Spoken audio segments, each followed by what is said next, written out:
अर्जुन जी के विचारों को जब कृष्ण ने जाना, अर्जुन जी से कहा, हे अर्जुन जी, कृपा कर आप इस यमुना में स्नान कर ले। अर्जुन जी को यमुना स्नान के लिए जैसे ही प्रवेश कराते हैं, यमुना में जैसे ही डुबकी लगाते हैं अर्जुन जी, अंदर प्रभु के दर्शन होते हैं और बाहर आने पर पुनः वही लीला बिहारी श्री कृष्ण बाहर देखते हैं। अर्जुन जी को मालूम हो जाता है यही परमात्मा है, इन्हीं का अवतार हुआ है, यही नारायण है। ऐसा मन उन्हें बार बार प्रणाम करते हैं और आगे की यात्रा प्रारंभ। अब मथुरा के द्वार पर अर्जुन जी का रथ पहुंच गया है। कन्हैया ने कहा, हे चाचा, हे काका, देखो तो हम तो पहली बार इस नगरी में आए हैं। हम अपने मामा की नगरी भी देखना चाहते हैं, अपना ननिहाल देखना चाहते हैं। इसलिए कृपा कर आप हमें रथ से छोड़ दें और आप हमारे मामा कंस को संदेश दे दें कि हमारा आगमन आपके नगर में हो गया। अब कन्हैया अपने दाऊ भैया के साथ गोप ग्वालों को ले मथुरा की गलियों में घूमने लगे। तभी मधुमंगल ने कहा, देख कन्हैया, तूने ठीक नहीं किया हम लोगों को साथ लाकर। कन्हैया बोले, देख मधुमंगल, लाए तो हम तुम्हें है नहीं, अरे तुमने तो वहां बड़ी जिद की थी साथ में चलने की, और अब बात क्या हो गई, तुम अपनी बात से पलटते क्यों हो मधुमंगल? मधुमंगल ने कहा, देख कन्हैया, हम लोग जब तक वृंदावन में थे ना, तो सबसे सुंदर अपने को ही समझते थे।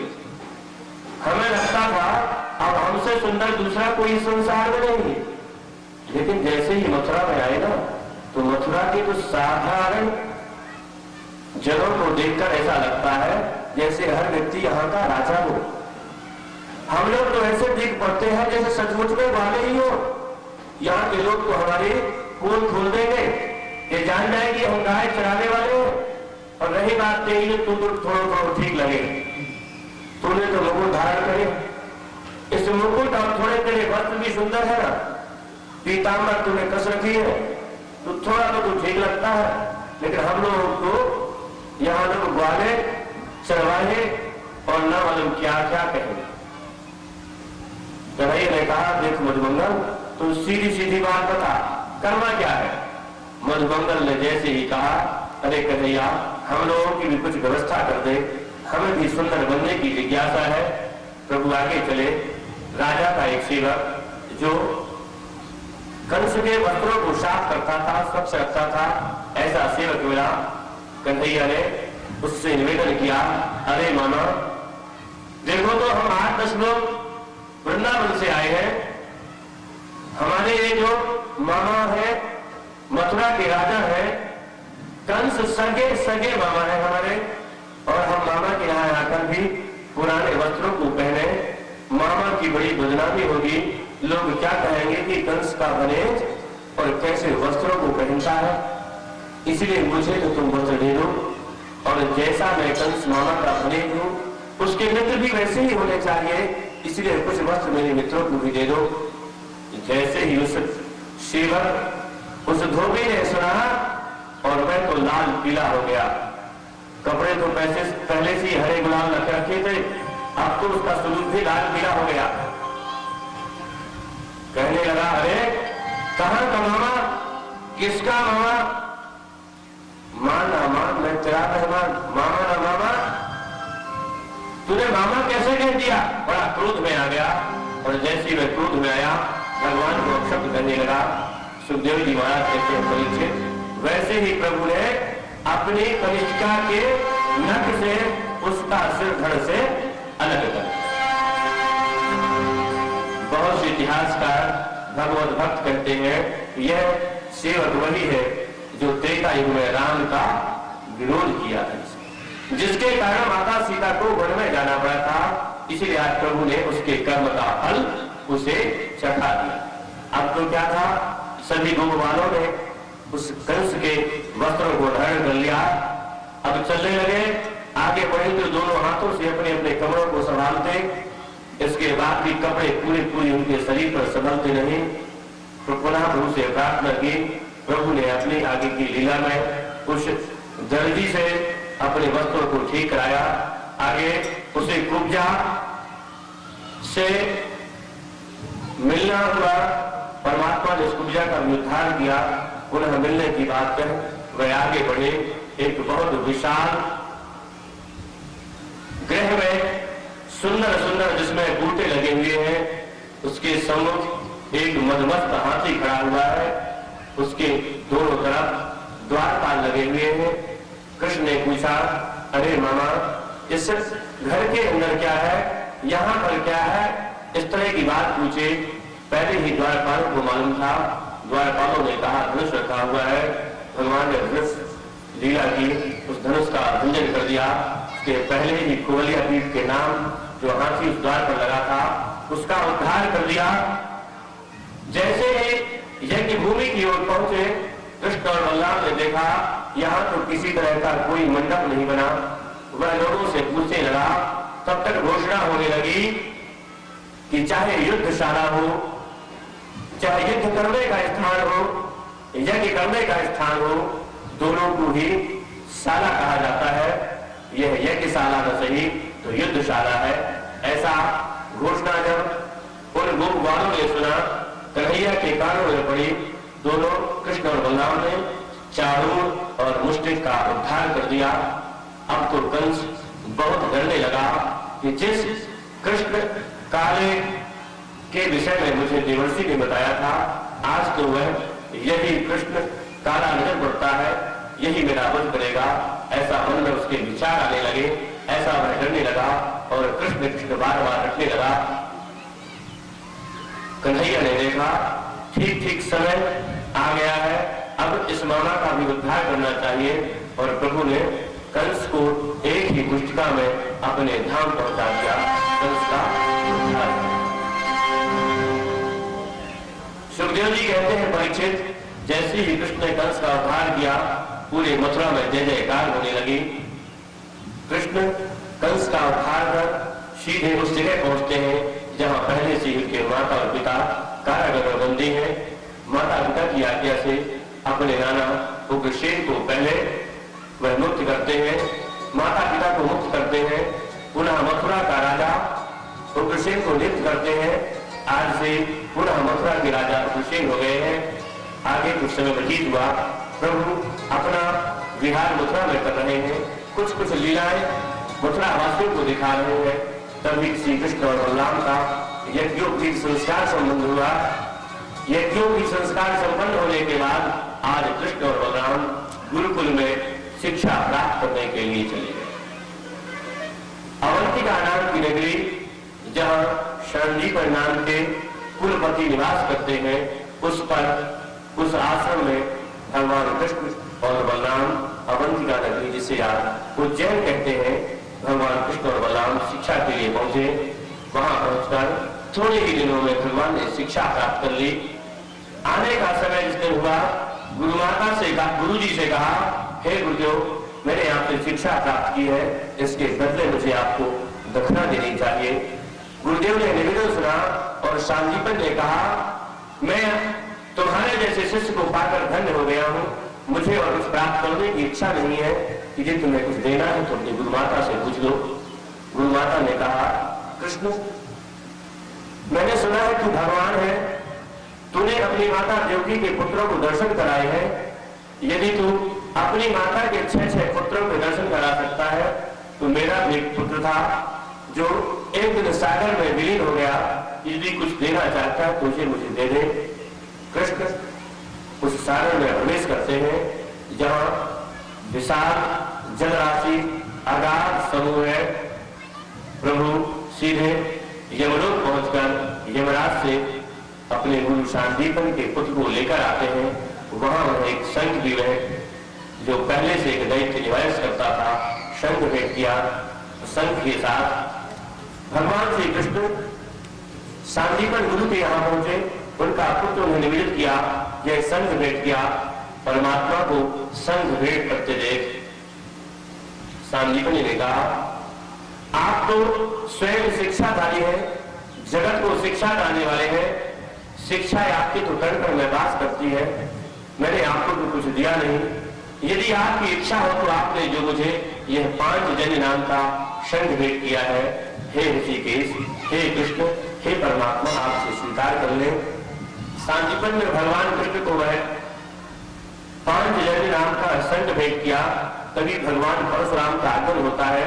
परशुराम कृष्ण एक दूसरे को प्रणाम करने की व्यवस्था होती है और भगवान परशुराम निवेदन करते हैं, हे कृष्ण, हे परमात्मा, बहुत दिनों से मैं तुम्हारे एक अस्त्र को संभाल कर अपने पास रखा हूं। आज तुम अपना यह अस्त्र स्वीकार कर लो।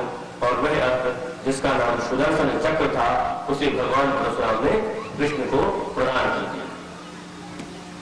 शिक्षा पूरी हो गई। कृष्ण और बलराम दोनों अपनी नगरी मथुरा आए।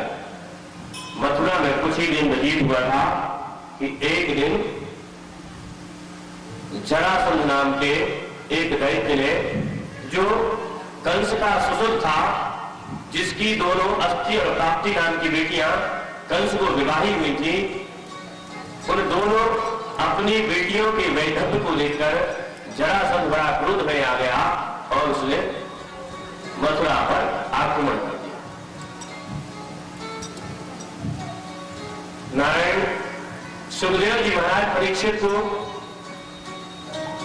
कृष्ण और बलराम के गुरुकुल की शिक्षा के विषय में बता रहे हैं। कहा, हे परीक्षित, प्रभु आज द्वारिका से अवंतिकापुरी शिक्षा प्राप्त करने पहुंचे। मथुरा छोड़ने का कारण वह जरासंध, जिसे एक ऋषि का वरदान प्राप्त था, जिसकी मृत्यु साधारण योद्धा या भगवान निमित्त नहीं बनना चाहते थे, ऐसे जरासंध के बार बार आक्रमण के कारण परमात्मा ने अपना निवास गुरुकुल में आने से पहले द्वारिका बना रखा है। द्वारिका से अपनी लीलाएं तीसरी चरण की प्रारंभ करते हैं वह कृष्ण, और उस द्वारका में आज भगवान श्री कृष्ण बलराम के सहित निवास कर रहे हैं। सभी वृंदावनवासी जिन जिन का मन परमात्मा के साथ चला गया था, उनका मन आज उस द्वारका में द्वारकाधीश के साथ रह रहा है। सभी भगवान का संकीर्तन कर रहे हैं। 2 बार हम लोग संकीर्तन करें, फिर उसके बाद आगे की कथा प्रारंभ करें। श्री राधे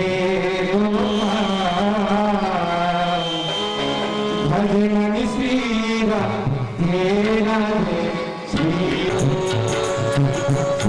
राधे गोपाल राधे राधे श्री राधे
चरणों में अपना सीट झुकाए हुए हैं। बाबा तुलसी ने माता सीता के विषय पर लगा, खसी माल मुहूर्त मुस्कानी ओह प्रसन्न महेश। आज मूर्ति में है, कुलदेवी की मूर्ति के मुख में मुस्कान आ गई और गले में पड़ी हुई पहमारा गिरकर देवी रुक्मणी के गले में आ गई।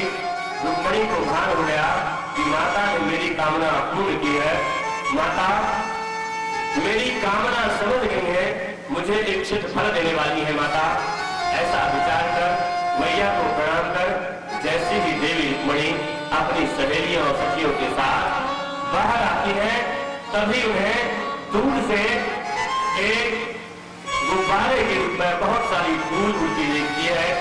देवी रुक्मिणी को लगा कहीं कोई सेना तो मेरी सुरक्षा के लिए नहीं आ रही, मुझे मेरे प्रीतम, मेरे कृष्ण, मेरे प्रभु मुझे देख नहीं पड़ते हैं। जैसे ही कुछ समय व्यतीत हुआ, पास आते उस पीतांबरधारी कटी नर्तनधारी श्री कृष्ण को देवी रुक्मिणी ने देखा। उनकी उमंग और उत्साह का पारावार नहीं रहा। उस थाली को वहीं छोड़कर दौड़ी दौड़ी कृष्ण के पास पहुंचे। कृष्ण कुछ कहने इससे पहले देवी रुक्मिणी ने कृष्ण को प्रणाम किया और कहने लगी, प्रभु अब विलंब ना करें, अब और देर ना लगाएं। इससे पहले कि यहाँ मेरा भाई या मेरे भाई के द्वारा भेजे गए मेरे अंग रक्षक आप तक आक्रमण करें, कृपा कर प्रभु आप अपने रथ को यहाँ से दूर ले चले। रुक्मिणी ऐसा निवेदन कृष्ण को कर रही है, परमात्मा से अपना निवेदन कर रही है। देवी रुक्मिणी को लगा प्रभु तो आज मेरी प्रार्थना ही सुनते रहेंगे। संभवतः प्रभु आज विचार बंद है, इस विचार में कोई है प्रभु के पास नहीं, मेरा भाई रुक्मी या उसकी सेना न आ जाए। तब तक देवी रुक्मिणी ने स्वयं अपने हाथों में कृष्ण के रथ की लगाम को पकड़ लिया और कहा, प्रभु आप जहां कोई हो, जो चिंतन करते हो वो चिंतन आप इसी रथ में बैठे बैठे करते रहे, मैं आपको लेकर द्वारका चलता। देवी रुक्मिणी कृष्ण को रथ में आरूढ़ कर द्वारका की ओर चली। इधर जैसे ही सखियों ने देखा, अरे यह क्या हो गया, एक कोई कुमार जो पीले वस्त्रों को धारण किए हुए है, जिसकी सुंदर छटा है, वह देवी रुक्मिणी का हरण कर ले जा रहा है। उन्होंने उन सखियों ने सिपाहियों और रक्षकों को बताया। अंगरक्षकों से कहने लगी, अरे देखो ले गया ले गया ले गया। उस द्वारपालों ने उन अंगरक्षकों ने कहा, क्या ले गया? अब तो गोपियां जो ब्रज में कृष्ण बिहारी की थी, वही सखियां आज देवी रुक्मिणी के साथ है। सखियों ने कहा, देखो तो रुक्मिणी का हरण कर ले गया, रुक्मिणी का हरण कर ले गया। इधर उन अंगरक्षकों ने पीछा किया, परमात्मा तो बहुत दूर निकल गए। अब उनका रथ तो द्वारिका के पास पहुंचने वाला है। तब तक यहाँ बलराम ने द्वारिका में पूछा, आज कन्हैया देख नहीं पड़ता, कन्हैया कहाँ गया? उनकी बहन सुभद्रा ने दाऊ से बताया, दाऊ आज प्रातः काल ही जब ब्रह्म मेला थी, कोई ब्राह्मण देवता पत्रिका लेकर आए थे। उस पत्रिका को पढ़ते ही आज कन्हैया भैया कृष्ण दौड़े दौड़े अस्त्रशाला में गए। वहां से अपने ही हाथों में उन अस्त्रों की लगाम को लेकर नामालूम किस उस सिंहासन के पास पहुंचे, पत्रिका उठाई और जब पत्रिका में विदर्भ की राजकुमारी महाराज भीष्मक की पुत्री की पत्रिका पढ़ी, उन्हें समझती देर न लगी। वह समझ गए कि कन्हैया तो निश्चित ही विदर्भ की ओर गया होगा, महाराज भीष्मक की जो नगरी है वहां गया होगा। और देखो कन्हैया ने आज बताया भी नहीं, यह तो मुझे पहले मालूम था। वहां की राजकुमारी देवी रुक्मिणी का विवाह है, देवी रुक्मिणी के विवाह के निमित्त गया होगा। यदि कन्हैया ने कुछ वहां 3-5 किया तो निश्चय ही शिशुपाल जैसे योद्धा वहां पहले से उपस्थित है। रुक्मी भी बहुत बलवान है, कन्हैया अकेला कैसे युद्ध करेगा? ऐसी बात कह बलराम की सेना के साथ भीष्मक के राज पर आक्रमण के लिए चल पड़े। रास्ते में ही कृष्ण से मुलाकात हो गई, सारी वार्तालाप हुई, बताया दाऊ अपने देवी रुक्मिणी के साथ वापस उठे। तब तक यहाँ भीष्मक के बड़े पुत्र रुक्मिणी हुआ, आप यह कैसी रिश्तेदारी निभा रहे हैं परमात्मा?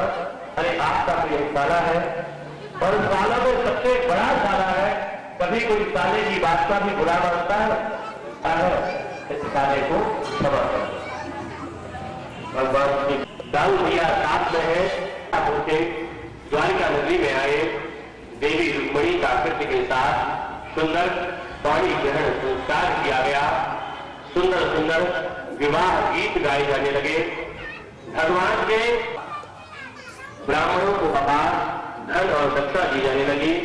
यहाँ देवी रुक्मणी का विवाह संपन्न हो रहा है। निश्चय रूप से विवाह में सुंदर मंगल गीतों का गायन होता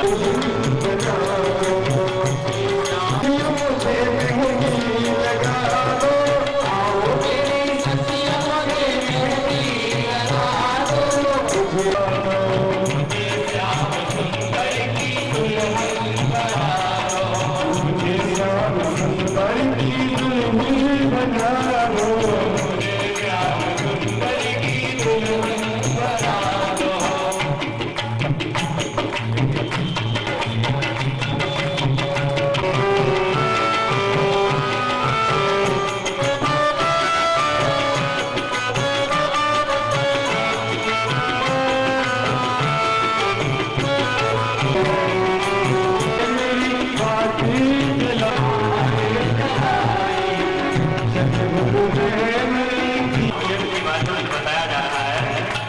संगनी देवी रुक्मणी की बात आई थी। एक विशेष ध्यान है जो यहाँ पर लड़की का विवाह हुआ ना, बहुत जोर से देवी रुक्मणी के विवाह का आनंद उठाए और इसकी कामना शीघ्र विवाह की है। परमात्मा का विवाह शीघ्र करेंगे। इसलिए आप अपने भाई को रुक्मणी और भगवान के विवाह का और जोर जोर से साथ है गान भी करते रहे। तालियां और जैसा करके सबको विदाई देंगे। देवी रुक्मणी के विवाह में गीत गाया जा रहा है। यदि गीत याद रहे तो आप लोग सबको विदाई देंगे।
श्याम श्याम गाओगे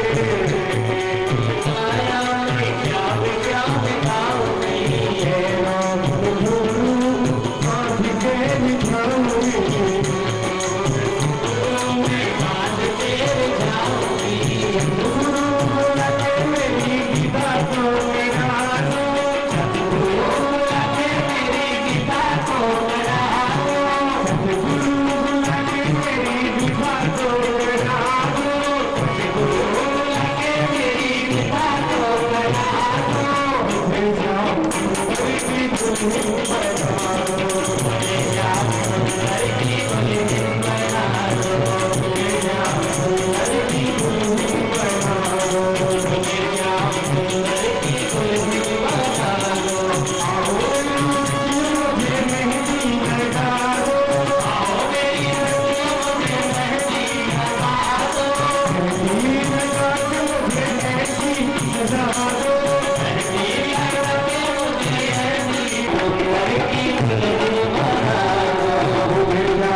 सभी लोग बल्कि आप लोग बैठे हुए रहे तो काफी आनंद आएगा आपको।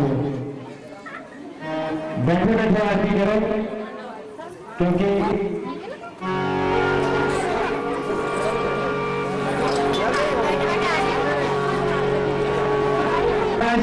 सारा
Hare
वहां भी नहीं जा सकता है आप लोगों को।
और अपना अपना स्थान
Hare